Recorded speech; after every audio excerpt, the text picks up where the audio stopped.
जब खामोशी भी प्यार बोलने लगी। रात बहुत गहरी थी, लेकिन आनंद की आंखों में नींद नहीं थी। इससे पहले जो हुआ था, उसने उसकी जिंदगी को अंदर से हिला दिया था। प्रिंसेस का वो एक वाक्य, अगर तुम मेरे साथ हो तो मैं पूरी दुनिया से लड़ सकती हूं। ये शब्द उसके दिल में गूंज रहे थे। आनंद बालकनी में खड़ा था। नीचे शहर की रोशनियां टिमटिमा रही थीं, ठीक वैसे ही जैसे उसके दिल में उम्मीद की छोटी छोटी चिंगारियां जल रही थीं। उधर प्रिंसेस अपने कमरे में थी, आईने के सामने खड़ी अपने दिल से सवाल कर रही थी, क्या मैं सच में उस लड़के से प्यार करने लगी हूं जो कभी बस स्टैंड पर खड़ा होकर लोगों की जिंदगी देखता था? दो दिल, एक ही बेचैनी। प्रिंसेस ने मोबाइल उठाया। आनंद का नाम स्क्रीन पर था। उसने कॉल काट दी, फिर दोबारा फोन मिलाया। उधर आनंद भी कॉल करने ही वाला था। दोनों हंस पड़े। लगता है हम दोनों एक ही सोच रहे थे, प्रिंसेस ने हल्की मुस्कान के साथ कहा। आनंद की आवाज थोड़ी रुकी हुई थी। प्रिंसेस, आज अगर तुम ना होती तो शायद मैं खुद को फिर से खो देता। कुछ पल खामोशी रही। फिर प्रिंसेस बोली, और अगर तुम ना होते तो मैं कभी खुद को पहचान ही नहीं पाती। बीते कल की परछाइयां। आनंद ने पहली बार अपने अतीत के बारे में खुलकर बोलना शुरू किया।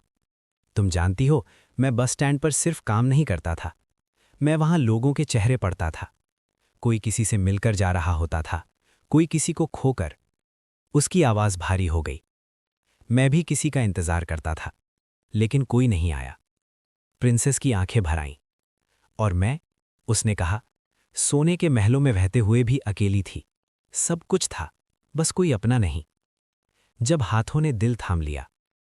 अगले दिन सुबह प्रिंसेस बिना बताए आनंद के पास पहुंची। वही पुराना बस स्टैंड। आनंद उसे देखकर चौंक गया। तुम यहां? प्रिंसेस ने चारों तरफ देखा। यहीं से तो तुम्हारी कहानी शुरू हुई थी। मैं इसे महसूस करना चाहती थी। भीड़ थी, शोर था, लेकिन उनके बीच एक अजीब सी शांति थी।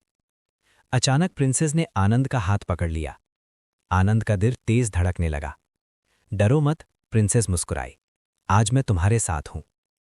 पहली बार इतना पास। वो एक पुरानी चाय की दुकान पर बैठे। भाप उठती चाय और दिलों में उठता एहसास।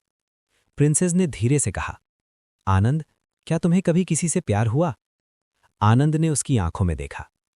आज से पहले नहीं, लेकिन अब शायद हो रहा है। प्रिंसेस का चेहरा लाल हो गया। हवा हल्की चल रही थी, और उसी हवा के साथ प्रिंसेस का दुपट्टा आनंद के कंधे से टकराया। कुछ पल के लिए समय रुक गया। वो पल जिसने सब बदल दिया। प्रिंसेस उठी। चलो, उसने कहा, मुझे तुम्हें कुछ दिखाना है। वो एक पुराने पुल पर पहुंचे, जहां नदी चुपचाप बह रही थी। प्रिंसेस रेलिंग के पास खड़ी हो गई। यहीं, उसने कहा, मैं पहली बार खुद को आज़ाद महसूस कर रही हूं। आनंद उसके पास गया, बहुत पास, इतना पास कि उसकी सांसें प्रिंसेस के चेहरे को छूने लगीं।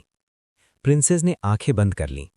आनंद ने कांपते हाथों से उसका चेहरा थामा, और बहुत धीरे से उसके होंठ प्रिंसेस के माथे को छू गए।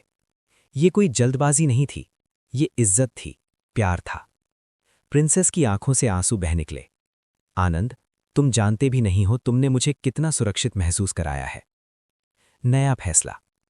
शाम होते होते प्रिंसेस ने एक बड़ा फैसला लिया। मैं चाहती हूं, उसने कहा, कि तुम मेरे साथ रहो, सिर्फ मेरे दिल में नहीं, मेरी दुनिया ने। आनंद घबरा गया। लेकिन मैं तो बस। प्रिंसेस ने उसकी बात काट दी। बस स्टैंड से लेकर मेरी जिंदगी तक तुमने हर जगह खुद को साबित किया है। उसने उसका हाथ अपने दिल पर रखा। और अब मैं तुम्हें खोना नहीं चाहती। आने वाले तूफान की आहट। लेकिन कहानी यहीं खत्म नहीं होती। दूर से एक कार खड़ी थी। उसमें बैठी एक परछाई सब देख रही थी। प्रिंसेस के परिवार का एक पुराना दुश्मन। उसके होठों पर हल्की सी मुस्कान थी। तो कहानी यहां तक आ गई है। अब खेल शुरू होगा। प्यार गहरा हो चुका है, लेकिन खतरा भी उतना ही करीब है। क्या प्रिंसेस अपने परिवार के खिलाफ खड़ी हो पाएगी? क्या आनंद इस नई दुनिया में टिक पाएगा? ये जानने के लिए इंतजार कीजिए पार्ट 22 का।